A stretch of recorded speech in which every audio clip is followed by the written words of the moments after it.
Welcome to the virtual research conference on the workforce impacts of tuition-free college programs, co-hosted by the Campaign for Free College Tuition and the Upjohn Institute and sponsored by the Strata Education Network. By way of introduction, I'm Morley Winograd. For those of you who do not know me, I'm President and CEO of the Campaign for Free College Tuition, which we will now call CFCT for the rest of this conference anyway. We are a 501c3 nonprofit. Our mission is to make public colleges and universities tuition free in all 50 states. And we do that by acting as a catalyst and a coalition builder among government and policymakers, government officials and policymakers at all levels of government. I have the pleasure today of beginning our conference by introducing via video the great governor of Michigan, my former home state, Gretchen Whitmer, who will be joining us shortly. She campaigned on making Michigan's colleges tuition free when she ran for election, and since then has successfully maneuvered through the landmines of both the pandemic and political polarization in her state to put not just one, but two free college tuition programs in place, all during her first 2 years in office. Please pay careful attention to a great governor, Gretchen Whitmer. I'm pleased to help kick off today's discussion on the workforce impacts of tuition-free college programs. Both organizations hosting this important discussion have strong Michigan ties, and I am grateful for their leadership. During my campaign for governor in 2018, I heard from business leaders and working people alike that talent and the lack of skilled employees was both the biggest barrier for business and upward mobility for Michiganders stuck in dead-end jobs. In my first State of the State in January of 2019, I set an education goal of increasing the percentage of Michigan adults with college degrees and occupational certificates to 60% by 2030. 60 by 30 has become a central mantra of our administration. Boosting the education and skill level of a state workforce is the most reliable path to increase prosperity through the 2020s. As a first step, I proposed Michigan Reconnect to offer tuition-free access to community college to all Michiganders 25 and older who lack a college degree. And in March of last year, we enacted Michigan Reconnect with overwhelming bipartisan majorities. But then everything changed when COVID-19 hit, forcing us to divert funds for all new programs to battle the virus. When we received federal funds from the COVID package, we saw an opportunity to do something for our frontline workers who had volunteered to put their health and lives on the line to provide the essential services the rest of us who stayed home required. We created Futures for Frontliners, Reconnect for frontline workers, beginning last September, and 120,000 Michiganders applied in less than 4 months. We were stunned at the hunger for more education from Michiganders. In October, state funds became available and were again appropriated for Reconnect with strong bipartisan support. We launched the program this past February 2nd, and nearly 70,000 additional Michiganders have applied for tuition-free community college in less than 3 months. I believe our experience with Futures for Frontliners and Michigan Reconnect demonstrates a few important facts. 1, there is considerable demand from employers and workers alike for tuition-free college. 2, tuition-free college can command broad bipartisan support. And 3, universal access to college is a movement that will not likely ebb until it is the right of all Americans. I hope you have a great conference on workforce impacts of tuition-free college programs. Thank you, Governor Whitmer, virtually and in spirit. I'd now like to take the time to introduce my co-host for today's event, Michelle Miller-Adams, who, as the slide says, is the senior researcher at the Upjohn Institute and a professor at Grand Valley State University. Now, you would think that would occupy her time and not give her time to do anything else, but she also coordinated all the research programs that you're about to hear from today. And next week, her new book, The Path to Free College in Pursuit of Access, Equity, and Prosperity, will be formally published. I've had a chance to read a preview copy. I can tell you it further solidifies Michelle's reputation as the most authoritative source in the country on the issue of free college tuition. Now, I do want to remind you before Michelle takes over this mic that if you have questions as we go along, there'll be time in the program to respond to some of them. Please ask your questions via the Zoom function of either chat or Q&A. We will curate and forward to the researchers your questions for their response. Michelle, the mic is yours. Thank you so much, Morley. I really appreciate it. I want to begin with a few thank yous. I first want to thank the Strata Education Network for funding this research and also for being willing to extend our grant deadline on several occasions as the process of data acquisition proved even more challenging than we had initially expected. Thank you, too, to the Campaign for Free College Tuition for organizing this webinar and for its ongoing efforts to share best practices around college promise design with a growing number of states. Finally, I want to share my deep appreciation of my colleagues at the Upjohn Institute, the University of Tennessee, and the University of Pittsburgh for carrying out the research you'll hear about today. There was also a fourth study taking place in Denver that you'll be hearing about down the road. The Promise movement has been underway for about 15 years now, and the research base around its impacts is growing.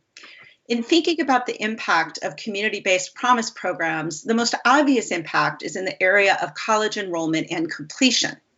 A fair amount of research on this topic, focusing on various types of programs, has become available in recent years. But because these programs reach not just individual students, but entire school districts or communities, they also have effects on the systems that serve these students. And that's the essential idea behind place-based scholarships, that they go beyond helping students go to college to actually be transformational of school districts and communities.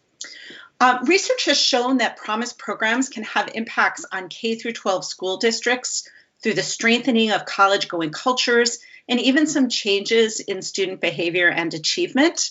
But impacts on the broader community in the areas of employment, income, debt, and location have been harder to measure. And there are a few reasons why. One reason is that the effects in these areas are very long-term, and the Promise movement is still relatively young. Another reason is that once you move out of the educational system into the economic system, there are a lot of different causes at work. So it's very hard to detect causal impacts of Promise programs and pull those apart from everything else going out in the economy. And then there are data challenges. These are formidable. Fortunately, we were able to bring into this research project some really talented and creative scholars who could take on these challenges. As you'll hear in a few minutes, these researchers used different strategies to look at these broader community or economic effects, depending on what was available in their own communities.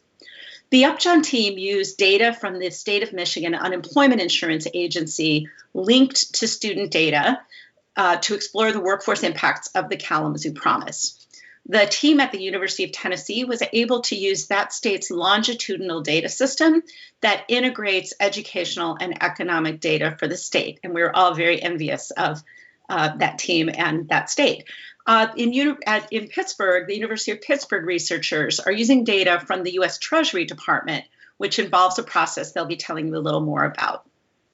Another interesting thing to note about the three programs that will be discussed here today is that they have different program structures.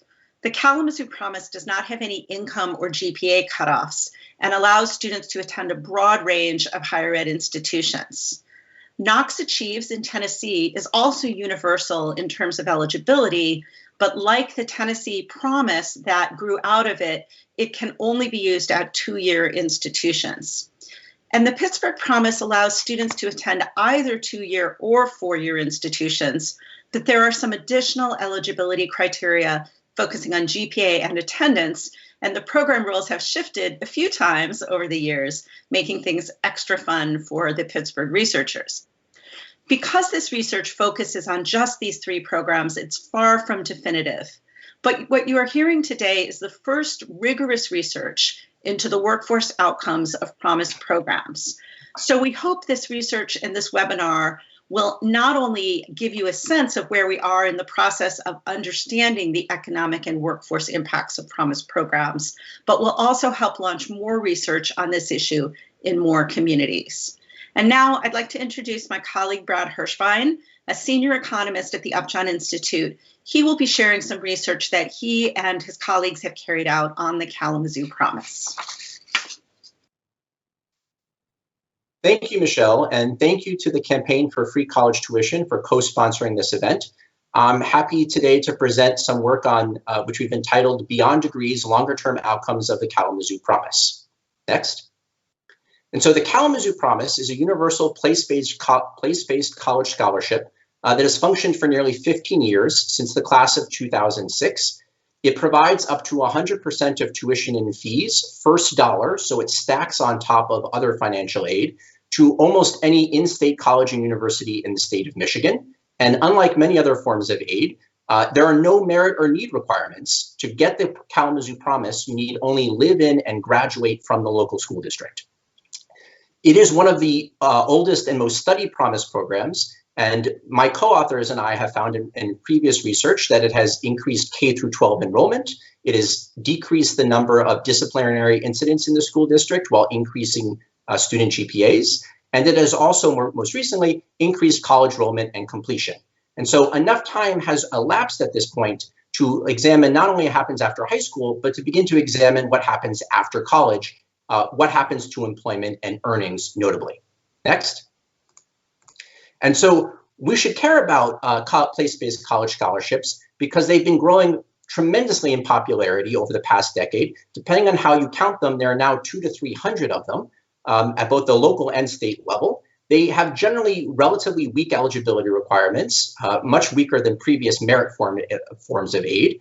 And there's usually a local or workforce economic development goal in addition to the degree attainment goal. And so there's been growing movement as more states have passed this, and it looks like momentum for national movements for free tuition college is coming back as well.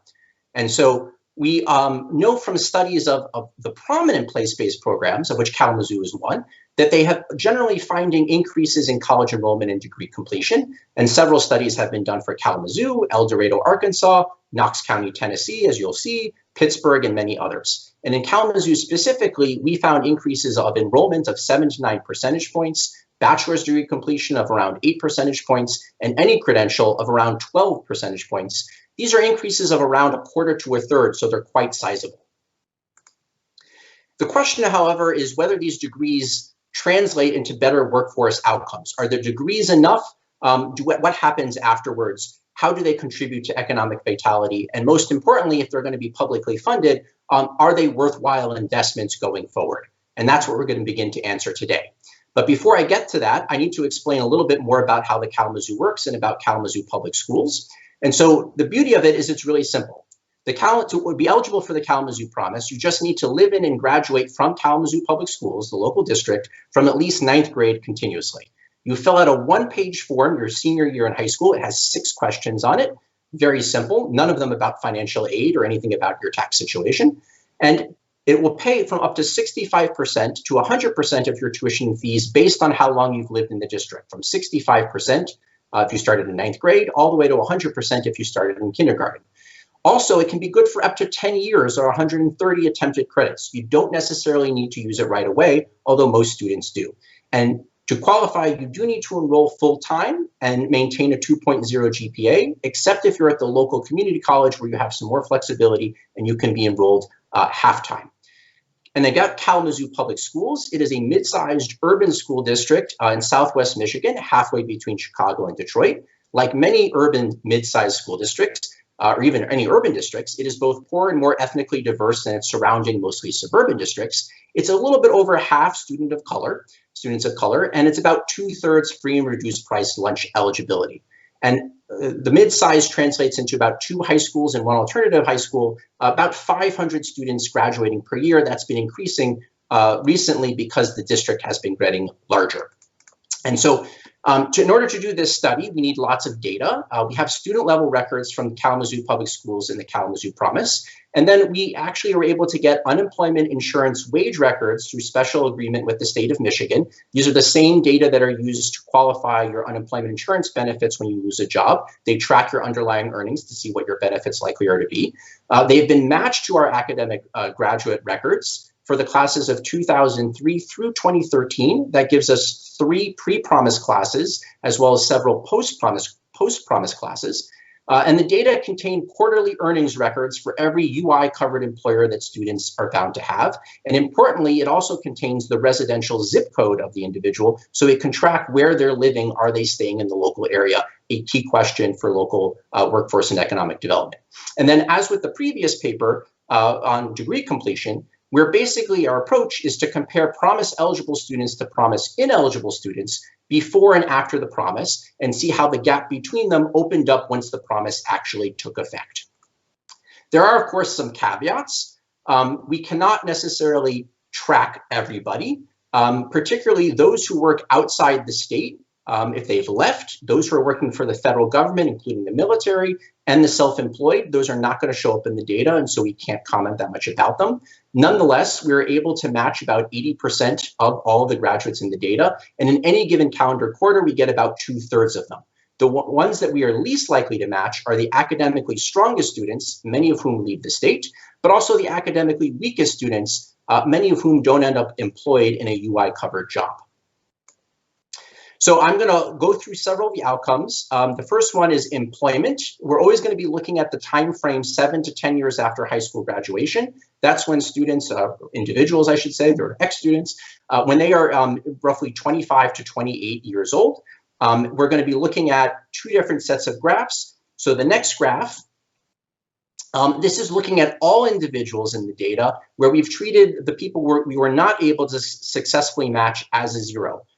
The turquoise, that's why the vertical axis, the numbers are so low. There are a lot of zeros for people we couldn't match, but we're looking to see if we were able to get them at all. The turquoise bars are going to be the control group. The red bars are going to be the promise students, and the gap between those bars is the promise effect. And so if you look very closely, you will see that there's not that much difference between the red and the turquoise bars, whether we look in the left for employment in at least 2 calendar quarters of the year, or all the way to the right, employed in every calendar quarter of the year. The differences between those bars are very slight, indicating not much of a change in employment for the promise students relative to the controls. And if we open up the graph on the right, we find focusing specifically on matched individuals. These are the ones who were employed at least 1 quarter.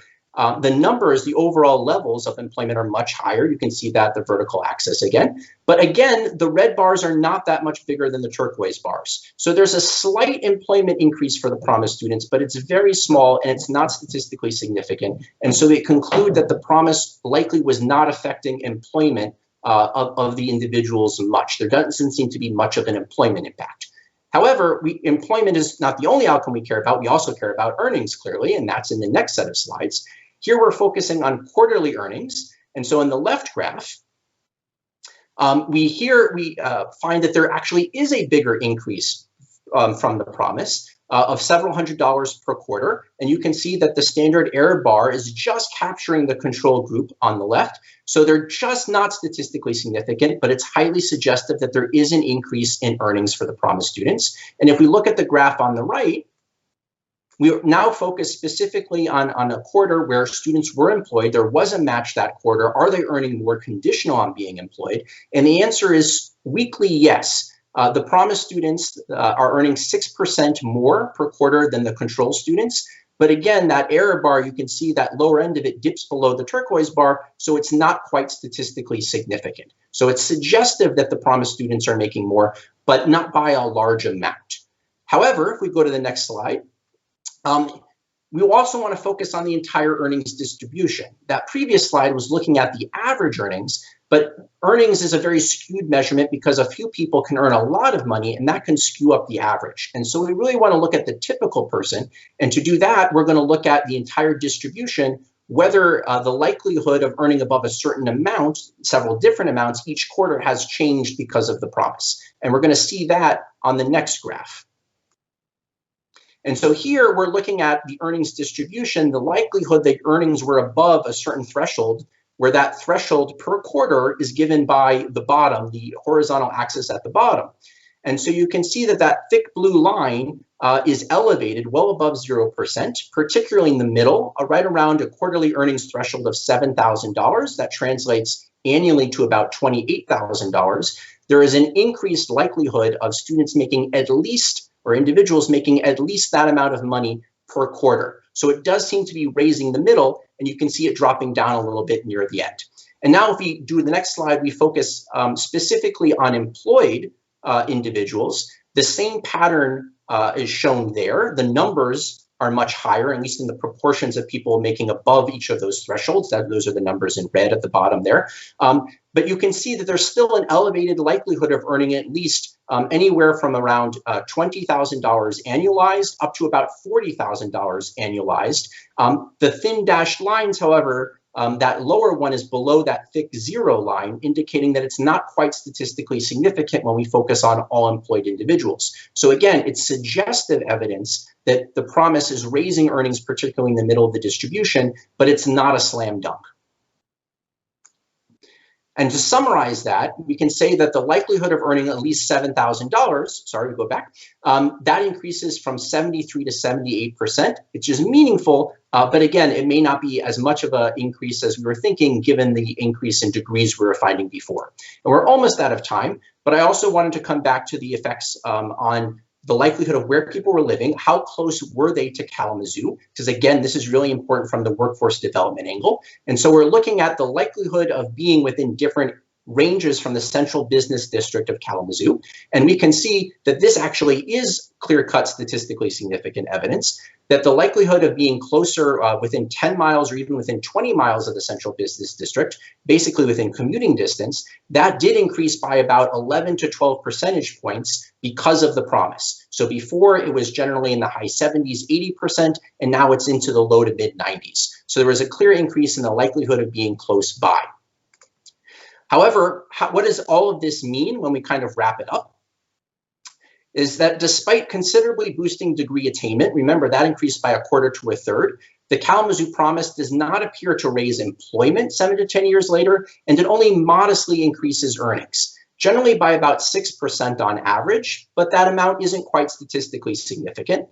It does, however, appear to shift the earnings distribution upward. There is a greater chance of individuals earning at least $25,000 to $40,000 per year. That actually is not small potatoes, even if the evidence behind it is only suggestive. And it also increases the likelihood of living near close by to Kalamazoo, which we should care about from a workforce development perspective. The question is, why don't we find larger earnings impacts? And there are a few possibilities, but one is that the time horizon is still relatively early. We're focusing on students in their mid to late 20s. It's a period of time when earnings are still rapidly rising. And if we look a few years later, we might find bigger impacts. The other possibility, which is somewhat more worrisome, is that the local labor markets and job opportunities in a place may matter. Kalamazoo has not been growing that much in terms of population or employment, and many of the talented graduates still leave the state. So if their employment opportunities aren't there, producing the degrees may not be enough. And so one of the conclusions is that tuition-free college can have a lot of potential, but it may not be enough by itself to improve workforce outcomes, and really should best be used in conjunction with other job development strategies and career pathways to make sure that the individuals can best take advantage of the education that is being provided. Thank you very much. Thank you so much, Brad, for that presentation, which was packed with information. I actually want to start where you left off, saying that a lot depends on the local job market and context. What are some of the other job development strategies that communities can use to tighten that connection between their local promise programs and positive workforce outcomes? Yeah, thank you, Michelle. That's a really great question. We're learning a lot as the programs continue to develop. And since the Kalamazoo Promise has been around for 15 years, it has changed a little bit, although perhaps not as much as Pittsburgh's has.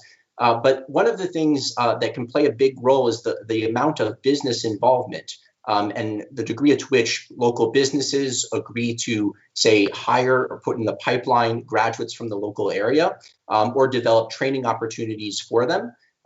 The Kalamazoo Promise is broad enough that it can be used at community colleges or universities, but recently it has adopted the possibility of apprenticeships as well. And so making sure that students are aware of all the opportunities that are available for the given Promise program, but also making sure that there are training programs and commitment from employers to be involved, to be willing to hire, to have mentorship and advising opportunities, those can be very effective as well.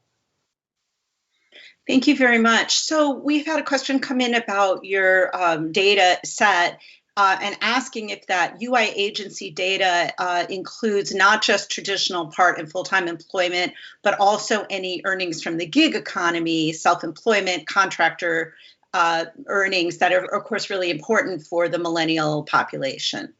Yeah, that is a fantastic question. And I have some other work where we're trying to look into measurement issues of people working in the alternative work economy. It includes the gig economy if you think of online platform work and say Uber or Lyft or Instacart or something like that.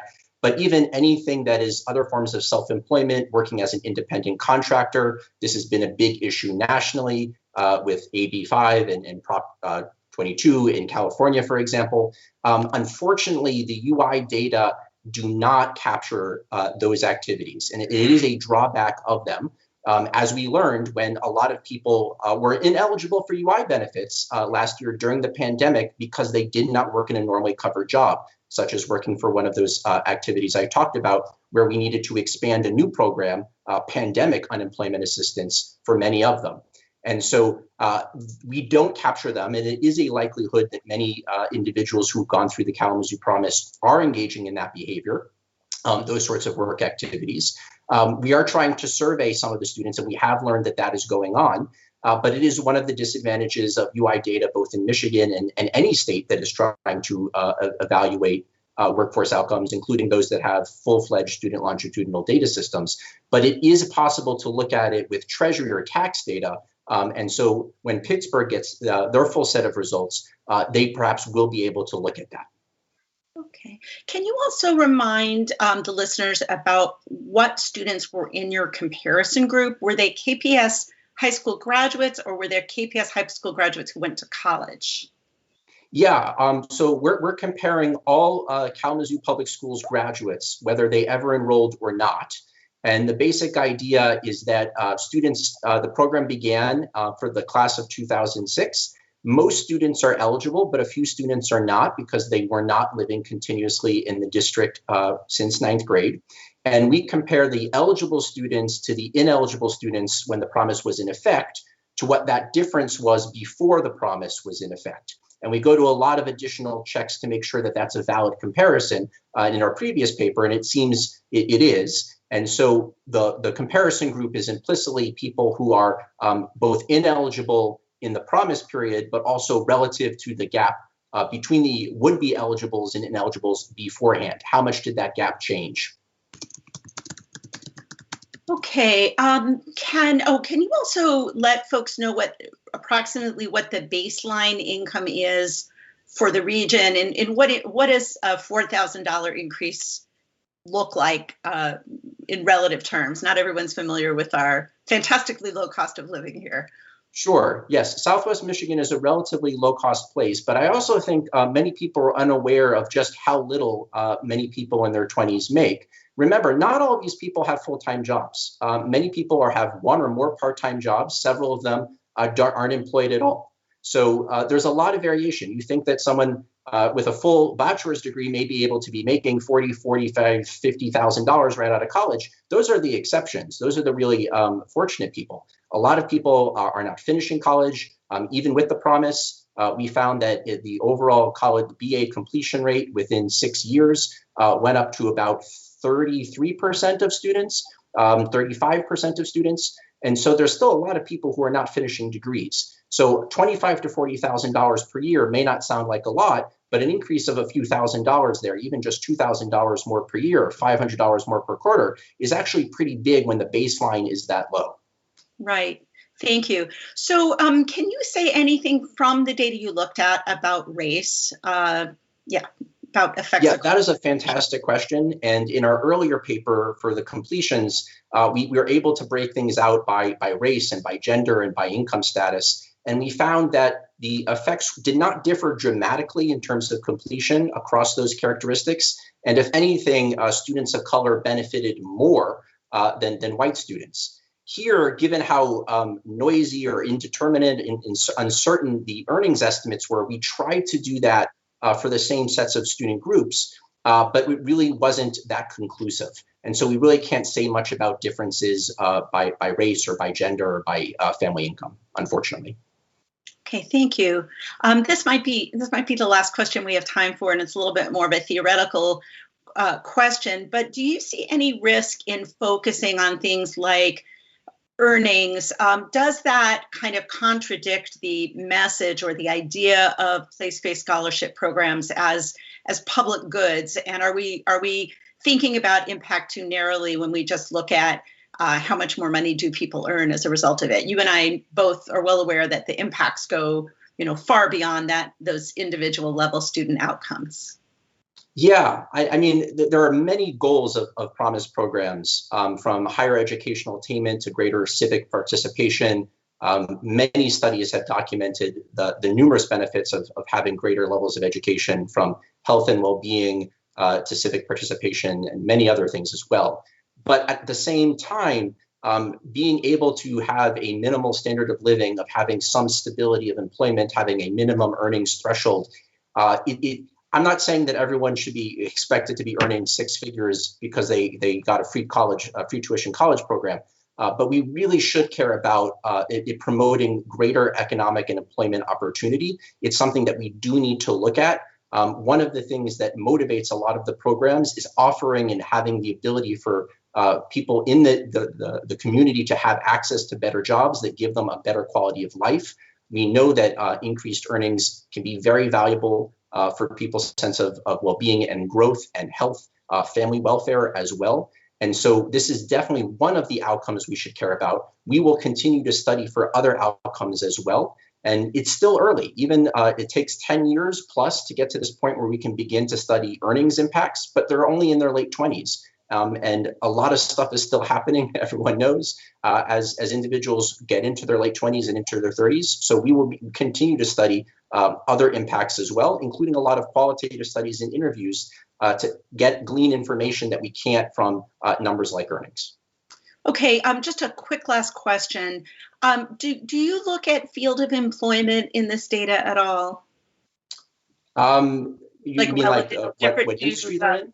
Do Kalamazoo Promise students choose different fields than the control group, or do we not have enough data to really go into that? Yeah, one of the things we can do is look at to some extent the types of industries students or former students are working in, and there weren't huge differences. We did look at that, but a lot of it is what you would expect many young people to be working in.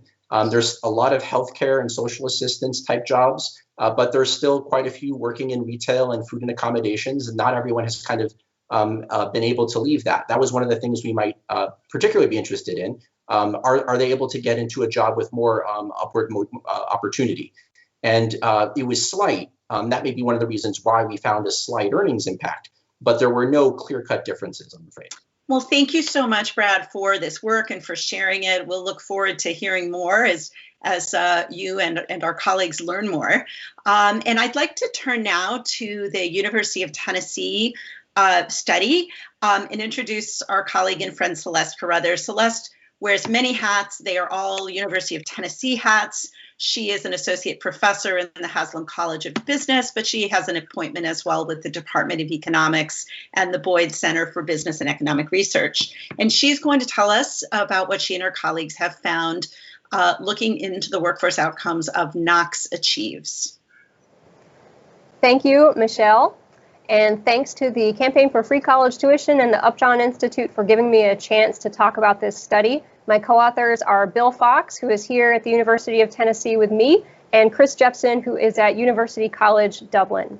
Next, please. There is a version of our December 2020 working paper here at this link, tiny.utk.edu/01kh5. Revisions are underway now in response to peer review, and comments are welcome anytime. Next. In an earlier study, Bill and I found that access to free community college through a Knox County program called Knox Achieves raised students' college enrollment by 2 to 3 percentage points, which was 5% of the average.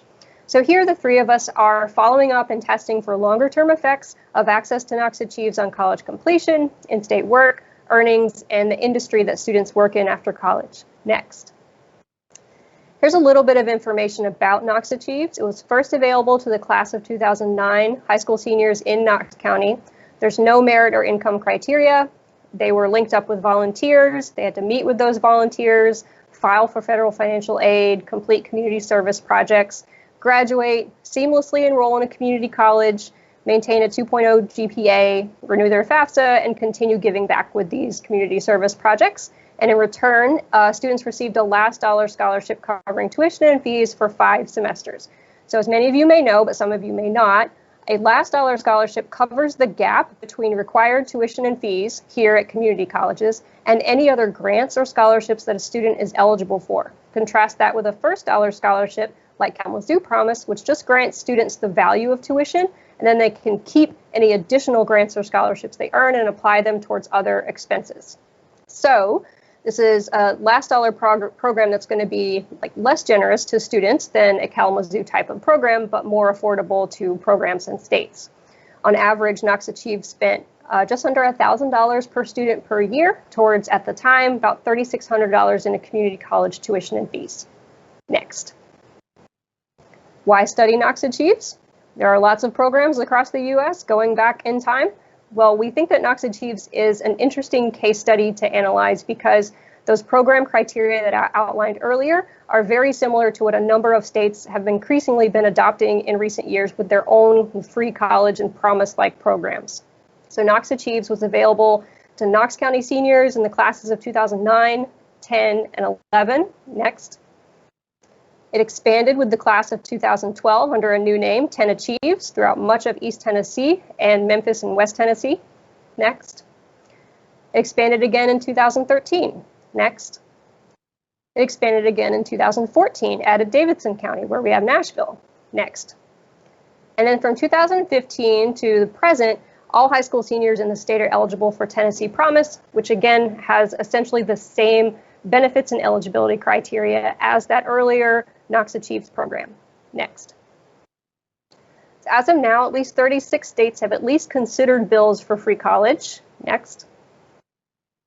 And 19 have implemented free college programs of a variety of different designs. Next.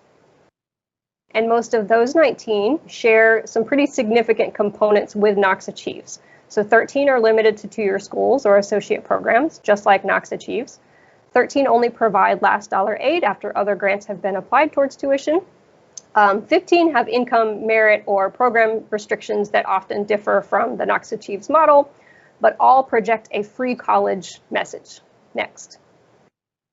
Quoting Chrissy D'Alejandro, who will be in the panel later from 10 Achieves, the free tuition part is the carrot, and that's so important to be able to walk into an auditorium of 500 high school seniors and say, for everyone here, college can be tuition free.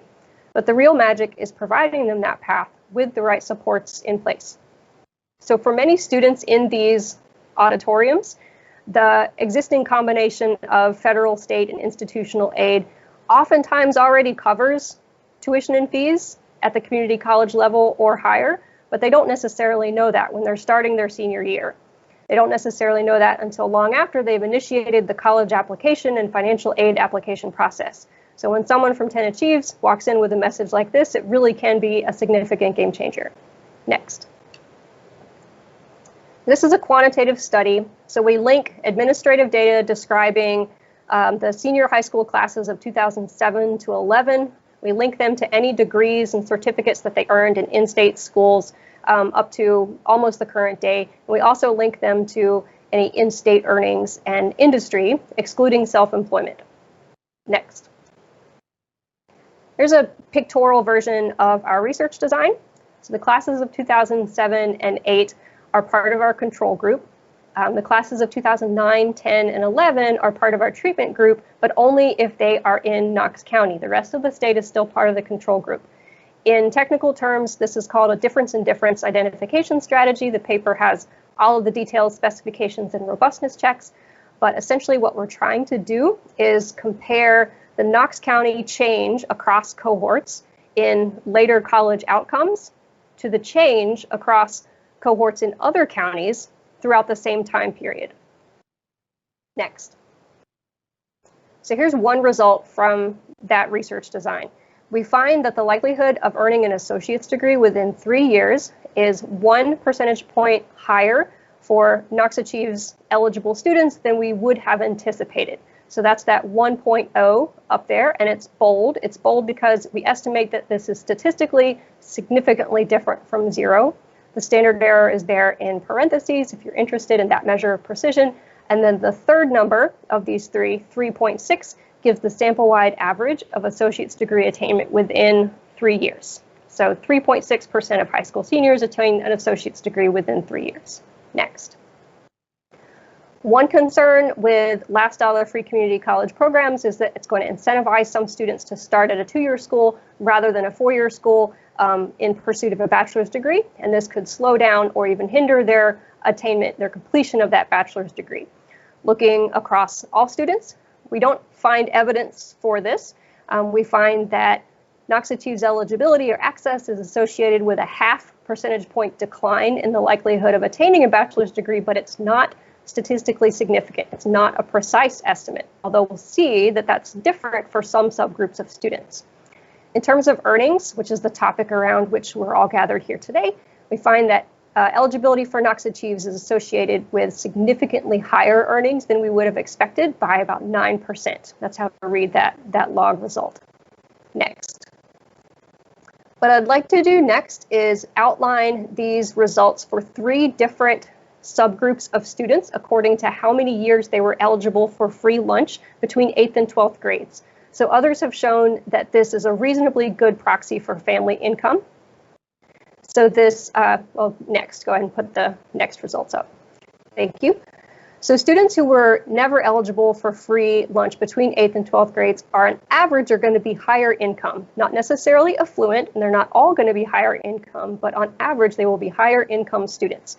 And we find that estimated effects of access to Knox Achieves were kind of similar for this group of students as they were for all students collectively. Next. Students who are eligible for 1 or 2 years between those grades, we find that access to free community college is linked to significantly higher likelihood of associate's degree completion by 1.4 percentage points, along with significantly higher likelihood of bachelor's degree completion by 1.8 percentage points. And also higher earnings as well, a treatment effect that's estimated to be quite a bit higher than all students together, about 12.6%. Next, please. Among students who would be, on average, lowest income among their cohorts, so that they have been eligible for free lunch for 3 or more years between 8th and 12th grades, we find completely different effects. We find that they were significantly less likely to complete an associate's degree by 1.1 percentage point, significantly less likely to complete a bachelor's degree by 1.1 percentage point. Their earnings, however, 7 years after high school, were quite a bit higher than we would have expected, and quite a bit higher than what we saw for students who on average had higher income. Before we leave this table, I want to draw your attention to the sample averages by student income. So looking to associate's degree completion, for example, students who were never eligible for free lunch between these grades tend to complete an associate's degree at a rate of about 4.6% within 3 years, which falls to 1.4% for lowest income students that had more free lunch eligibility. Among students who were never free lunch eligible, a quarter complete a bachelor's degree within 6 years versus only 7% for students who had free lunch eligibility for 3 or more years. And so that negative 1.1 percentage point effect is pretty large, both relative to the average rate of BA completion among this lowest income group, but also relative to the insignificant, imprecise negative 0.4 percentage point that we find for higher income students. Next, please. Looking across other subgroups of students, I don't really have the time to go into these in great detail, but we do find that positive estimated effects on 2-year completion were larger for higher achieving students, so students who scored higher on their English language arts, math, science, and social studies exams. These 2-year completion effects were larger for white students and also for male students. Positive estimated effects on 4-year completion were larger for lower achieving students, who were on average less likely to go to college at all prior to the introduction of this program, along with Black students or Hispanic students. And then positive estimated effects on earnings 7 years after high school were larger for lower achieving Black or male students. In terms of those negative bachelor's degree effects that we saw for lowest income students, across these subgroups of students, defined by different levels of achievement, by race, by ethnicity, by gender, we didn't see statistically significant negative effects for any of them. We saw negative effects, but they just weren't precise like they were for those lowest income students. Next, please.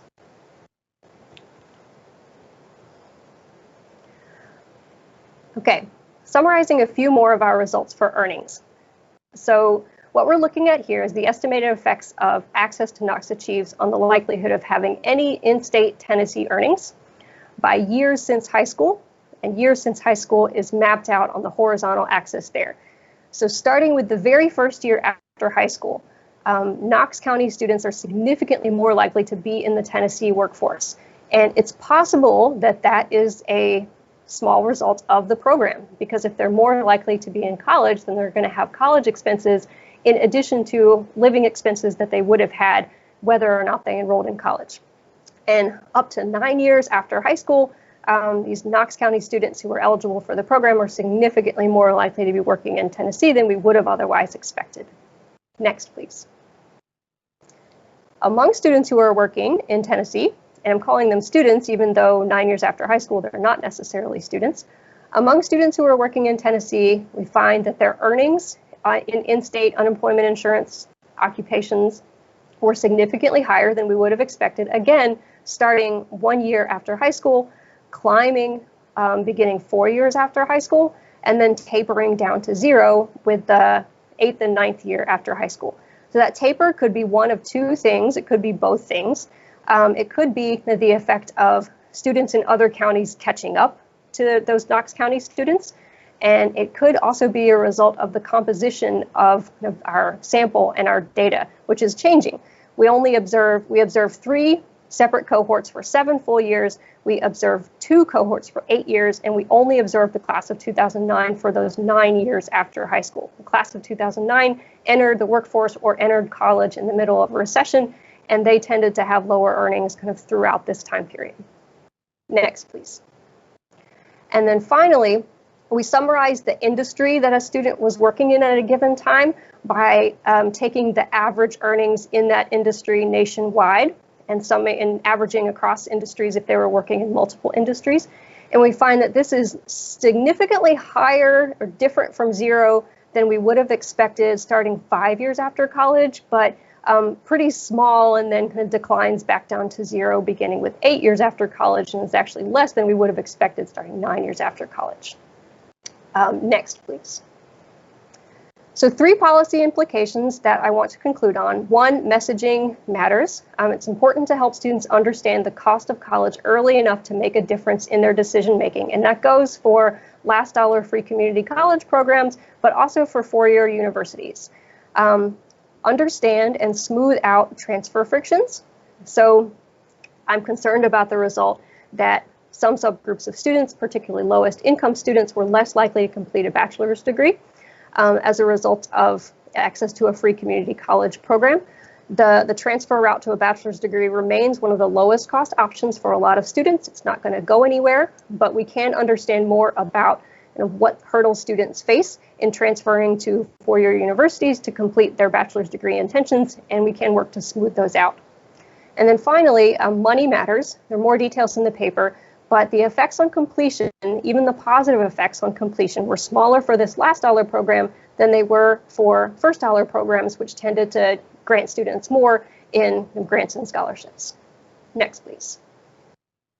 And that is all that I had to say. Again, the December 2020 version of the working paper is here. We're working on revisions now. There will be a 2021 version hopefully soon, and comments are welcome as we work towards that. Thank you so much, Celeste.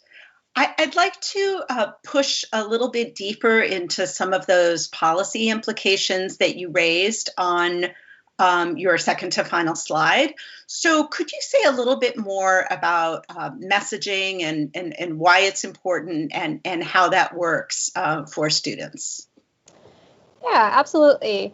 And thanks for giving me a little bit more time to discuss these issues. I think messaging is absolutely critical in this program, and programs like Knox Achieves really, I think, illustrated for us several years ago, like the importance of coming to students with this very clear message about what college will cost them at a point in time when it's actually going to factor into their decision making about what to do after high school. Right, so before they've sent out all of their college applications and before they've applied for financial aid, if they're weighing whether or not to do that, someone like Chrissy De Alejandro walks into an auditorium and says, for you specifically, college can be free.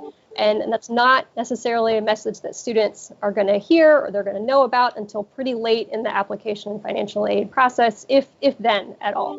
And we've seen in other settings, not just last dollar or free community college type of programs, such as the kind of experiment out of the University of Michigan, that communicating the price of college to students in a personalized and well-timed way can really make a difference in whether or not they go to college at all, as well as where they decide to start their post-secondary education.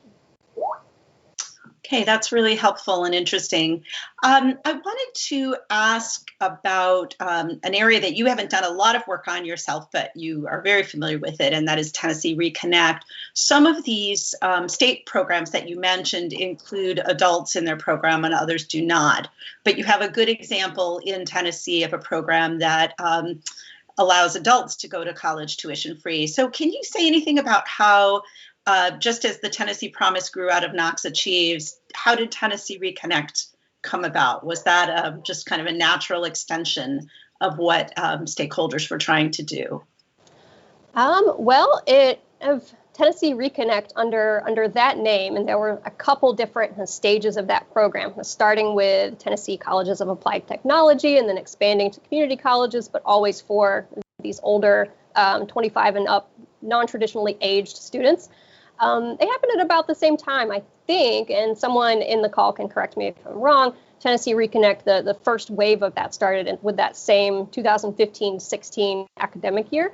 And I think, likewise, the cost of college and what that's going to be to adults is also a fuzzy and murky thing. And so coming out with a program like that and telling people 25 years or older that, college will be tuition free for them too, can be a pretty significant game changer in their own decision making. And I do have some research showing that a lot of these older non-traditional students also qualify for other forms of aid as well. But nevertheless, communicating the free college message seems to resonate and seems to be salient with them. Mm-hmm. Of course, it leaves that little hole in the donut between the early recent high school graduates and the folks 25 and over. And I know people in Tennessee are trying to figure out how to plug that hole. So I wanted to ask you about the mentorship program that's part of the Tennessee Promise and that got its start in Knox Achieves. Can you tell us about these mentorship activities and how important they are? I know this is something that you and Bill have done research on. Yeah, a little bit. We've done a little bit of research on that. So each student is paired with a volunteer mentor in both Tennessee Promise and the programs that came before it.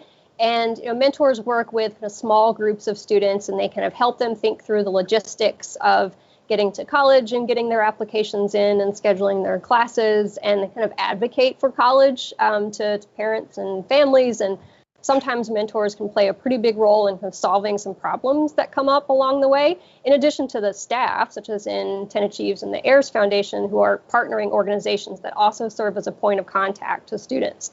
And that qualitatively, just looking at survey evidence from students and mentors, that seems to be helpful.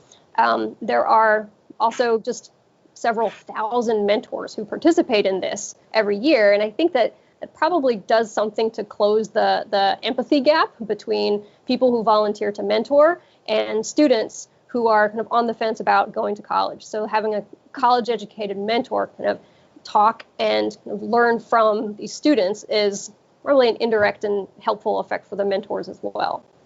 Right. Thank you. So a more specific data-related question for you that has come in, excuse me, from our audience. They would like to know if you have any theories on the free and reduced lunch population in your 3 years of treatment, and why you see lower degree attainment but higher earnings. Is that a fair way to capture that? Yeah, absolutely. That's a very good question. We don't have a firm answer for that. One possibility is that these are two competing ways that people spend their times, and if that group of students was less likely to persist in college as long as students who are on average higher income, then they may be more likely to have been working in Tennessee at that time when we're measuring folks at the same point in time. I'm really glad that in Brad's talk about the Kalamazoo Promise that he mentioned that this is still a pretty short time window after high school, even 7 to 10 or 7 to 9 years after high school.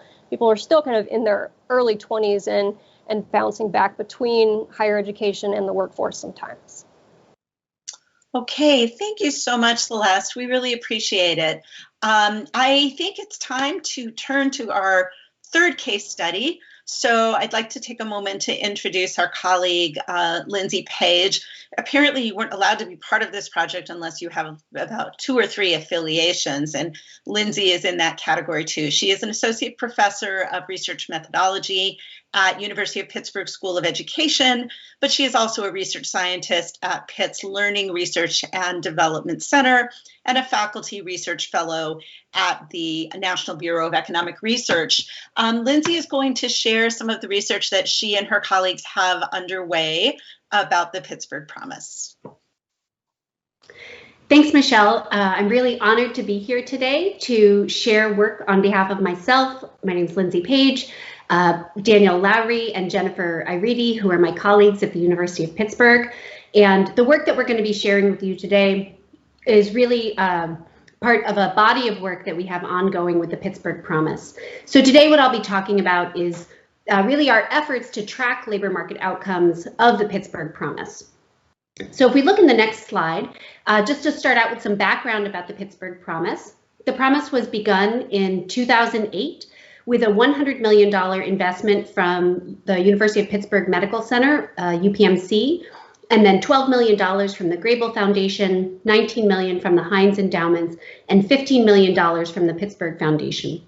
Despite these large investments, the Promise is engaging in ongoing fundraising. When the Promise began in 2008, it began with really 4 goals in mind. First, supporting student success in the Pittsburgh public schools, reforming educational systems, really helping to stabilize the city and school populations, and finally, and most relevant to the conversation that we're having today, acting as an engine for an invigorated workforce and volunteer corps. So in the next slide, I'm going to tell you more about the structure of the Pittsburgh Promise. As I said before, it began in 2008, and really across the early years of the program, the structure of the Promise changed somewhat. So first, you can see that in the first 2 years of the program, what I've labeled as phase 1 and phase 2, there was a more limited set of qualifying post-secondary institutions that students could use their Promise funds to attend. Whereas in the later years, the Promise really opened up eligibility for students to use these funds at all public and private institutions throughout the state of Pennsylvania. Another way that the program evolved over time was in the eligibility criteria that students had to meet in order to receive or be eligible for Promise funds.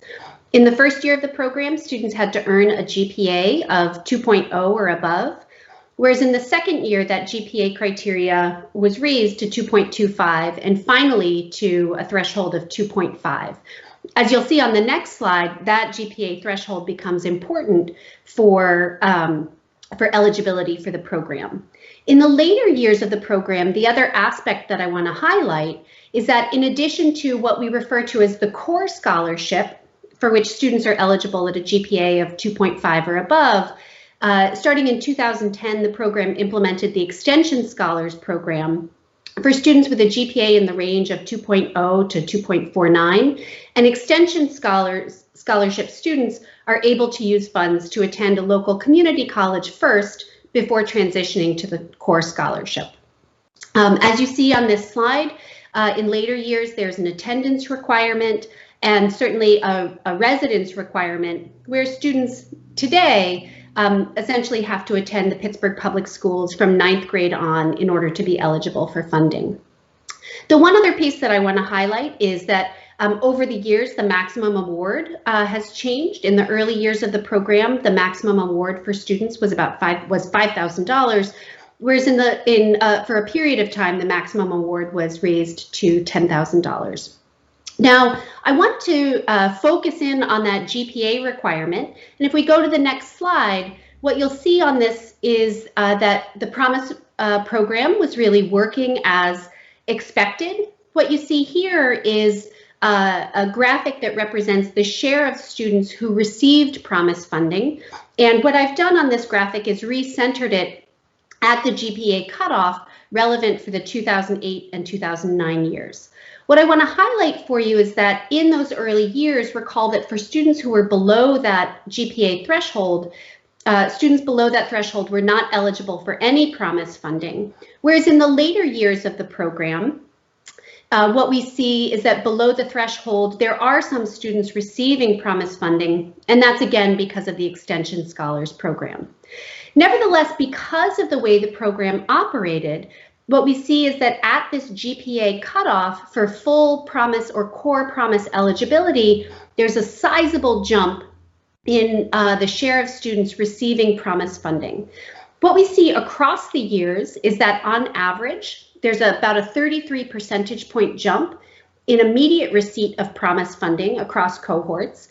And because there's some flexibility in the timing with which students use funding, if we look out over a longer period of time at this threshold, we see a 43 percentage point jump in ever receiving Promise funding.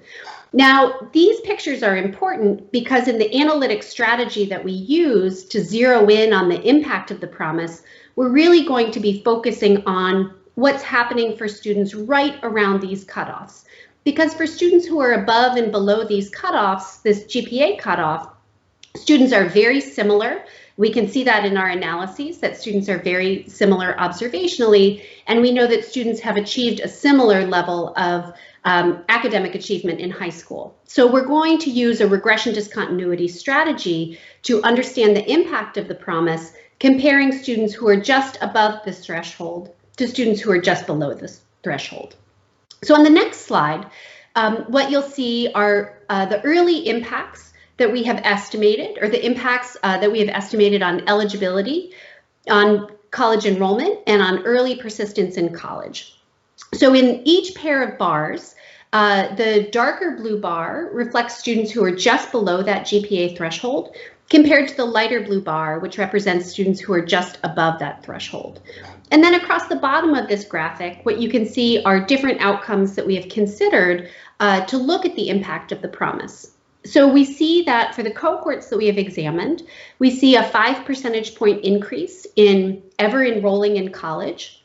And we see really strong effects on how the Promise has influenced where students decide to enroll in college. So in the second set of bars, we see a decline in the share of students enrolling in a 2-year institution. And in contrast, in the third set of bars, we see a sizable and positive impact on students enrolling in a 4-year institution. In the fourth set of bars, we see a large impact in students enrolling in state rather than leaving the state of Pennsylvania for college enrollment. And that may have important impacts for workforce outcomes locally here in Pennsylvania. And then we see a sizable impact when we create a joint outcome of enrolling and then persisting into the second year of college. We again see a positive and sizable impact. So on the next slide, these early impacts on college really lead us to this question, which is most relevant to our session today. Given these college-going outcomes or these college-going impacts, what's the impact of the Promise on labor market outcomes? And one thing that I want to highlight is that our work to answer this question is ongoing. We have been slowed down a little bit. And so what I'm going to do in the next few slides, instead of answering this question for you, is to take you on a little tour of different ways that we have thought about answering this question and highlight for you where we're going to be going in the months ahead. So in order to answer a question like this, we really need to think about potential sources of labor market data. The first thing that we did was look to a national survey, the American Communities Survey. This is run by the US Census, and this is a monthly survey of over 3 million households that's conducted each month. What we did using the ACS data is pull out information on mean annual earnings by subgroups. These subgroups are defined by age ranges, by race, and by gender, and by level of education. And some pros of this information, we can get county level information by these demographic subgroups, but a real drawback of this kind of information, or this source of information, is that it can only provide us with aggregate data. So on the right-hand side of this slide, you'll see the types of information that we can get from the ACS data. So what we have done is we have pulled out average annual earnings for groups of young people. So this is information on young people ages 22 to 29. And so we have identified average earnings for these groups defined by their gender, by race, and by their level of education. So in this graphic, I'm highlighting information for those who have a high school degree and those who have some college.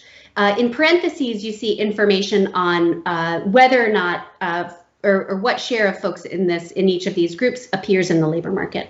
So if we just attach these average levels to the college enrollment information that I showed to you, on the next slide, what you'll see is that we would project, so this is really just a projection, we would project about a 2% increase in earnings for those who are promise eligible, right? Really focusing on that threshold that I showed you. And if we readjust our estimates to those who actually receive promise funding, we would estimate about a 5% increase in earnings. Of course, we don't know how accurate this kind of projection is, because we don't know the extent to which those averages really reflect the students who are in our Pittsburgh Public School sample. So on the next slide, I'm going to introduce you to a second source of data, and this is similar to the data that my colleagues have used to present on their locations. So our second potential source of labor market data comes from Pennsylvania unemployment insurance records. So positives of this type of data are that it provides us with individual level longitudinal data. Some drawbacks, however, are first that it's only going to present us with information for Pennsylvania. Second, it may be missing individuals who work in certain sectors. And third, at least for us, the process that we go through is doing a Social Security lookup through our county Department of Human Services. And in those data are more likely to include individuals with prior experience with the Department of Human Services in our county. And so our data may skew towards lower income individuals in the county. In terms of how we go about matching to PA unemployment insurance records, we start out with a data set that the Promise provides to the Allegheny County Department of Human Services. And this includes student level information, including the Pittsburgh Public School ID. The Allegheny County Department of Human Services can identify these students in their data warehouse and then perform a Social Security number lookup. When they do that Social Security number lookup, they're able to identify SSNs for about 85% of students. And then when they perform the PA unemployment insurance data match, we're able to identify earnings information and labor market information for about 63% of all of the students in our sample. So it's not 100% coverage.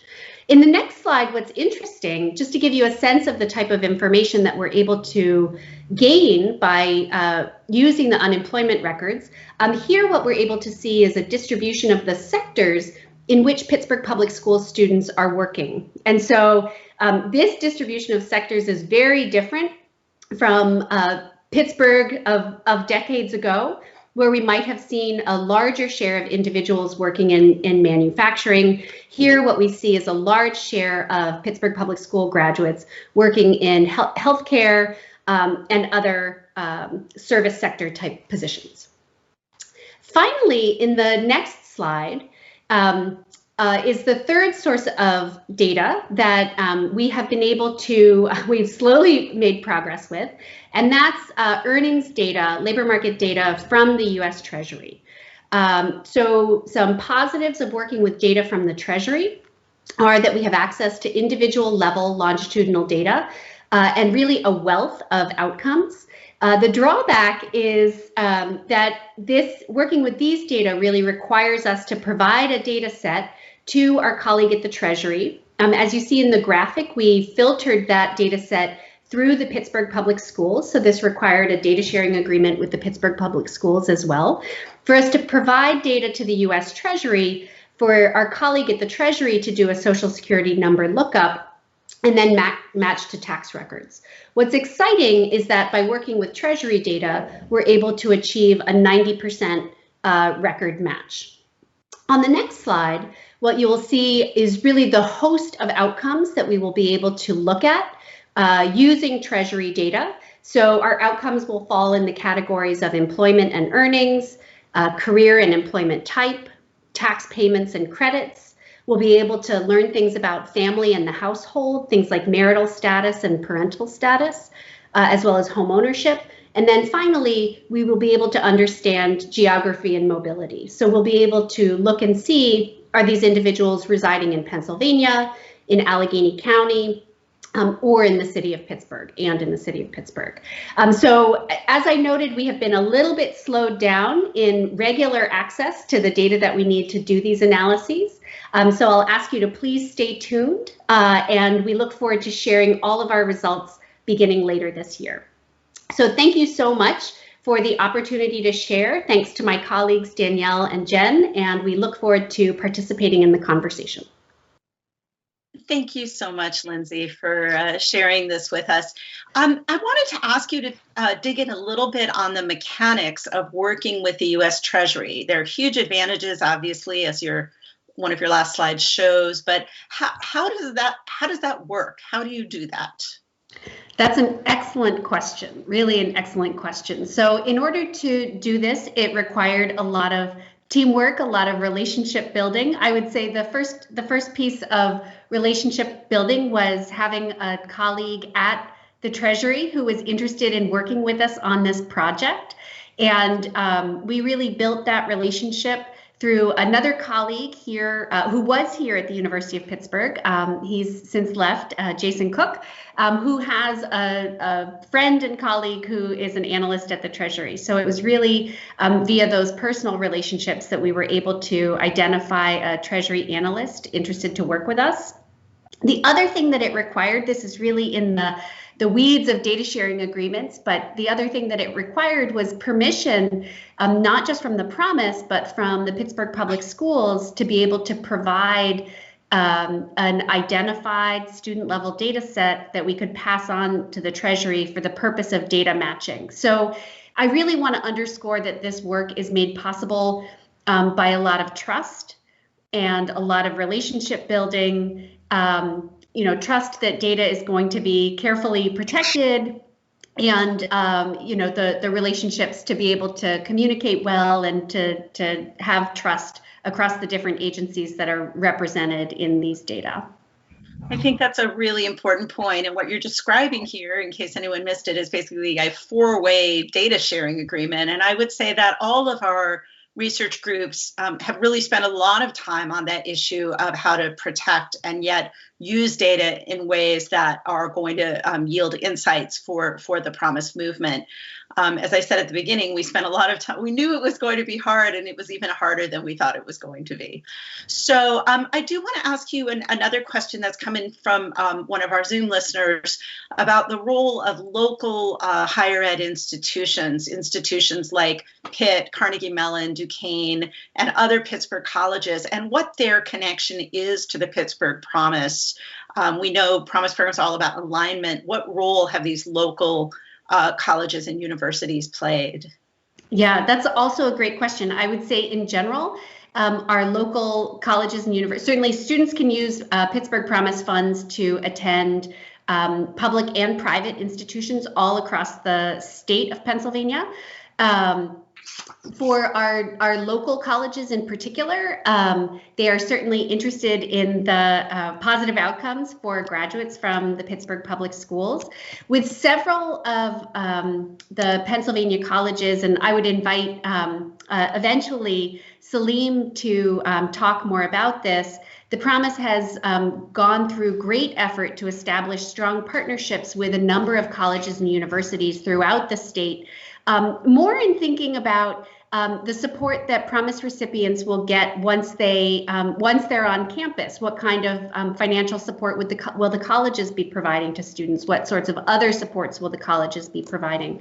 So I really want to tip my hat to the Pittsburgh Promise for establishing those kinds of relationships with many different colleges and universities to make sure that Promise recipients are well supported in a number of dimensions once they are on campus. Thank you so much, Lindsay. And that's a great lead-in for me to thank you and your colleagues for this work and say that we're going to really look forward to seeing what you find as you get your full access that you need to this data. And thank you for sticking with it. I'm now going to turn things over to Morley. Thank you, Michelle, and also thanks to not only Lindsay, but Brad and Celeste for their excellent presentations. A lot of data, a lot of insights, and a lot of implications for policymakers who will be debating this topic to quite a degree in the next coming months and weeks. I want to now turn our attention for this conference away from the data and numbers, which, as I said, have been very helpful, and give us a chance to talk about the impact of free college tuition programs on individuals as well as the communities that have sponsored them. For that purpose, we want to begin by showing all of you a very short 2-minute video created by our friends at Pittsburgh Promise that gives some of the recipients plus one very famous individual, and you get extra points for identifying him in the course of the video, a chance to talk about what going to college tuition free has meant to them and their lives. The Promise works. Promise alumni are adding to the workforce. We've been hired at over 600 local organizations. The Promise works. Over 3,300 students have graduated from college with the Promise Scholarship. The Promise works. Over 10,000 scholarships have been awarded through the Pittsburgh Promise. With the help of the Pittsburgh Promise, I was able to go to college. In 11th grade, I enlisted in the military, and that was because my family didn't have the money to send me to college. And I had a ship date right after senior year. And it was during that year that the Pittsburgh Promise came to our school and talked to us about the opportunity to get $5,000 a year to go to any higher education institution in Pennsylvania. I went to Penn State Greater Allegheny for 2 years and then went to University Park to finish my degree. If I would have went to the military, even if I was here, I would not be in the position that I'm in today. I have a great career. I own my home. I have a lot of things going for me, and it was thanks to the Pittsburgh Promise. When I received my Promise Scholarship, I was able to attend Pitt and become the first in my family to graduate from college. When I graduated with my undergraduate degree, I wasn't drowning in debt, so I could actually think about going to graduate school. I definitely wouldn't be where I am today without the guidance of my mentors in my life, including the Pittsburgh Promise, who believed in me before I even believed in myself. I was awarded a scholarship to attend Penn State, and without it, I wouldn't have played for the Nittany Lions or have become a Steeler. Scholarships changed the lives of students who struggle to get through college on their own. We wanted to give others the same opportunities the Promise gave us. So some of the past Pittsburgh Promise scholarship recipients came together and started fundraising. We're giving our own money and putting in the work Donate with us. to transform a life. And a region. To learn more about how the Promise works, Visit pittsburghpromise.org.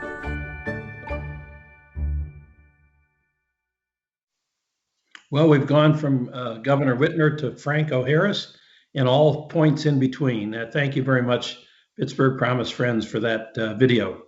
So now, having captured a snippet of individual impact, we want to focus in on the impact these programs that you've seen the research about on the community as a whole. All three of our panelists for this discussion are executive directors in one of those three communities. You can see their pictures, and soon you'll see them on your screen. Chrissy D. Alejandro, who's been talked about with regard to Tennessee Achieves and the Tennessee Promise. She was literally there at the creation of it. Salim Gubril, who already has a question waiting for him, the executive director of the Pittsburgh Promise, and Vaughn Washington, who has continued the outstanding national leadership of the Kalamazoo Promise as executive director of their community relations.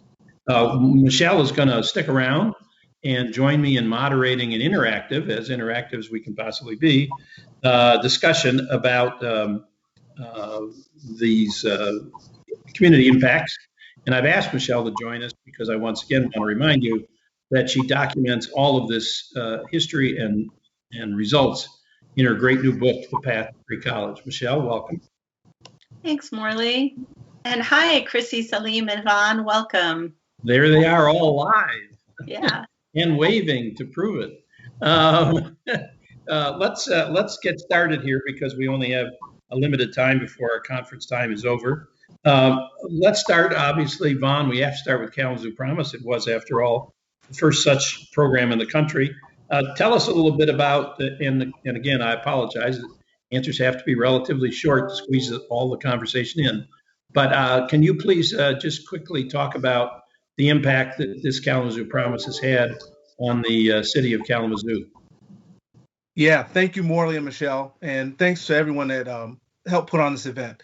One of the things that happened right off the bat was increased enrollment in high school. So I was a high school principal when the Promise was announced. The enrollment increased almost virtually by 1,000 students in that first year. That was just a tremendous increase for the school district. They've experienced a 24% increase over the 15 years.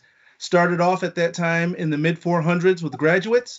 Now close to 700 students are graduating over the past 3 years and continuing to rise. As someone that was there when it was announced, hope and a common language in the community was established right away. Now, everybody doesn't know all the rules of the Kalamazoo Promise, how you get it, where it can take you, but they do know that there is hope in the community because of that. And those that come to this community, many of them come because that hope is there. So they're able to travel in and do that. As a principal, we experienced in the school immediate momentum in the school. There was a change with any number of students, from students who were doing well already to students that had extreme challenges. There was an immediate momentum that came in. And lastly, one of the things I'd like to talk about is the multiple sector partnerships that have come up all over the place. So there were people that were doing work in these areas of working with students, helping support them from everything from food insecurity to housing insecurity. And it started to help align some of those folks, start talking about how they could help each other when they were trying to move people along the spectrum. So there's been great stuff there. And with the data that came out today, I'm really glad that we're focusing on workforce, because even though more students are receiving education, more students are having the opportunity and barriers removed, it does not stop systemic racism. It does not stop institutional racism. It does not stop those other barriers that students face, whether they have a degree or not. And we know that there are many individuals that are out there, many of our Black and brown students that have done really well, but face those barriers as they move forward. So we'll continue to look at those as we go. So looking at workforce has been really good. Thank you for an opportunity. What an esteemed panel. To my colleagues that are on here, hello to you again, and thank you very much. Thank you, Vaughn. Great remarks, both pointed, current, and filled with information. Salim, see if you can top that. When Lindsay presented her results of the study of the Pittsburgh Promise to date, she mentioned that the post-employment records of some of the students are in service sector employment and other areas of the economy that haven't traditionally been associated with Pittsburgh. For those of you who don't know, Pittsburgh's undergone quite a transformation from a steel town to a caring town. And I wonder if you can comment to what degree the Pittsburgh Promise played a role in that transformation and how you see it affecting the community. When we launched the Pittsburgh Promise, Morley, like maybe other Promise initiatives, there was a whole lot of chest thumping and a whole lot of this is going to be the thing that will transform the city, will address everything that has ever ailed our community. And now, 12, 13 years later, there's a little bit less chest thumping and a little bit more kind of shoulder to the wheel, focusing on the things that we know we can impact that are within our ability to do so. Pittsburgh, as the world knows, was a steel-making town and a coal mining town, and built this country and helped this country fight many wars.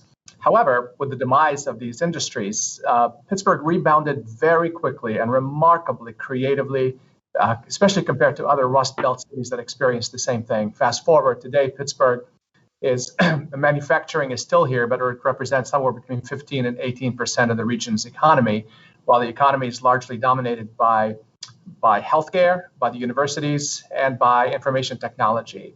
So lots of the world's largest IT names have a presence in Pittsburgh, and Carnegie Mellon, University of Pittsburgh, and then University of Pittsburgh Medical Center, UPMC, is how it's known, are the dominant employers. UPMC employs 95,000 people in Pittsburgh, and I'm pleased to say that 850 of them received a Promise Scholarship. There are close to 5,000 foundations, companies, and individuals that support the Promise, and we have to do ongoing fundraising. There's not any guarantee of funding forever and ever. We're not endowed in that way. But as a result of the sizable investment by numerous players, our message to companies, and that has resonated well with them: you have invested in the education of these young people. Don't you think you ought to be first in line to interview them? You may not be the right match, but we want you to be first in line to interview them. So we work hard at making these connections between our students and the companies that support our initiative. Great, Salim, thanks. Chrissy, from your hideaway in the beaches of Bahamas or wherever you are, take us back. Now, everybody knows about Tennessee Promise.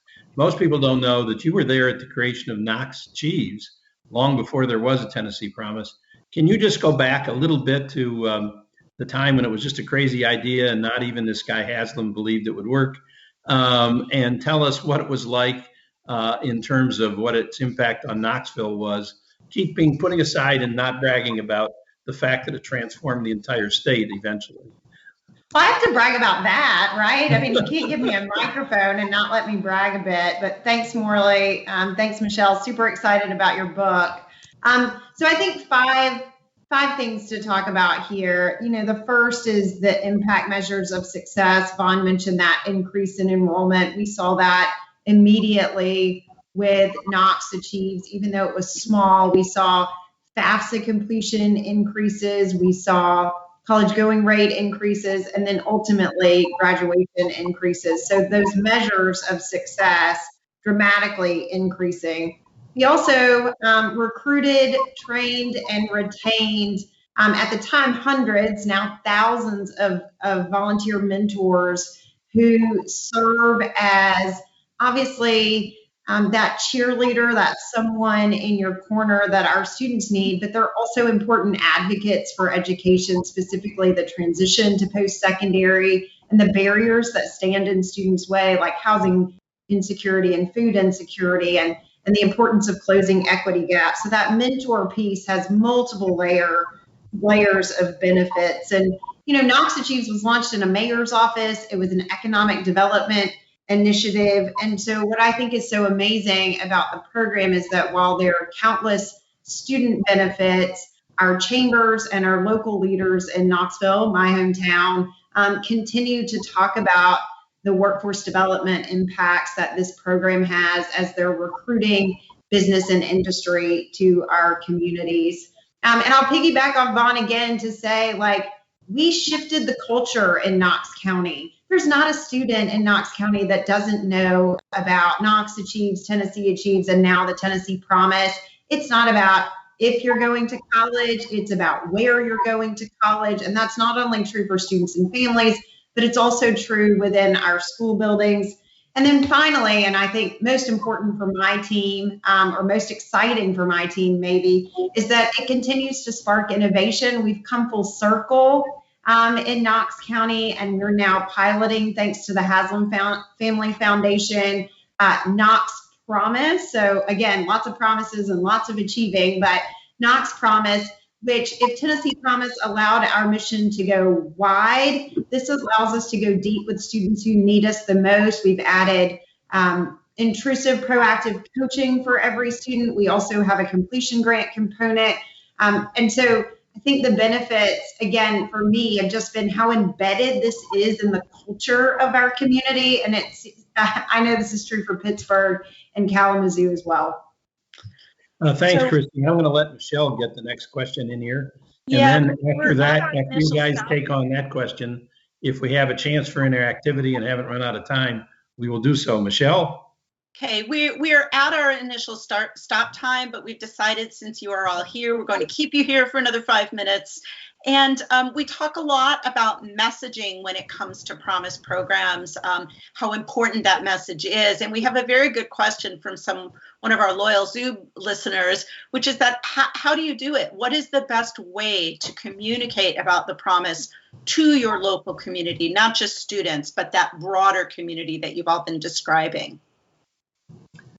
I'll just jump in, and really the answer is you have to target your messaging. There's not a message that targets everybody. So we have a message that targets those who are interested in the Promise precisely because it adds fuel to the pipeline, to the employment pipeline.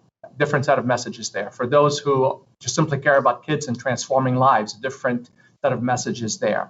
Some people view the Pittsburgh Promise, I'm sure the other initiatives as well, as a lever to pull to bring about school reform in our urban centers. So the messaging there is targeted in that way. Others are thinking about economic opportunities for the region. So we target the messaging that way. So the messaging has to be you have to know your audience and then create messages for them. I would just jump in and say, I agree. Knowing your audience is incredibly important. Having data to support what you're talking about, whether that's student level data or economic impact data, that's incredibly important to sharing this message. But I would argue the most important piece is to keep it simple. Yes. The beauty of Knox Achieves, that is now Tennessee Promise, is the simplicity of message. Everyone understands what we're bringing to the table for students and families. And I think that really provides a sense of security during a time that can be very intimidating and scary for students and families. I would take Michelle's note that we're a little over time, but give you all one last chance. Again, jump in where you want.